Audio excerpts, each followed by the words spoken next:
people are dead and 4 in the hospital after a shooting in Beverly Crest. Yeah, police are now trying to piece together what happened. KCAL News reporter Lauren Posen is live in Beverly Crest with the very latest. Lauren.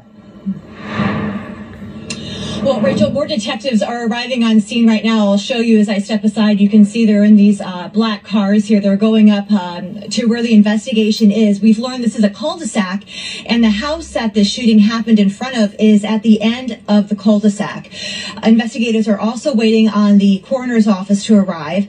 I also noticed what you'd call a crime scene van pull up. That holds everything investigators use to canvass a scene, like those crime scene markers and evidence bags.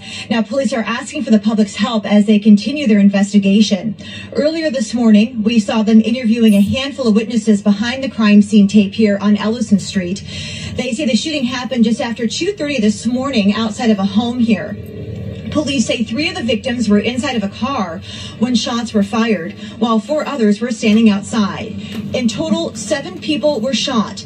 Police say 3 people that were in the car were killed instantly. 2 of the victims, they say, drove themselves to the hospital and called 911 on the way. Paramedics with LA City Fire rushed the remaining 2 victims to nearby hospitals. Police say 2 of the victims are in stable condition. 2 are in critical condition. Now, as for the suspect, police have no information right now. If you're hearing that noise, it's a tow truck that's just pulling up, perhaps here to take the car that was involved in the investigation away from the scene here. But again, police have no information as to who this suspect is. They're going door to door, knocking on doors to talk to people to see if they have any security camera that captured what led up to the shots fired outside this home.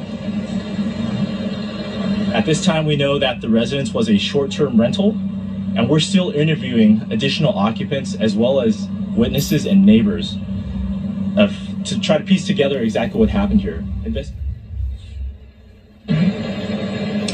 And police also tell us that as far as the victims are concerned, their ages, their names, their gender, they are not releasing that information yet because they say we are still interviewing witnesses and we want nothing to compromise this investigation. I also spoke with a neighbor that lives, her house is actually right in front of where the crime scene tape is.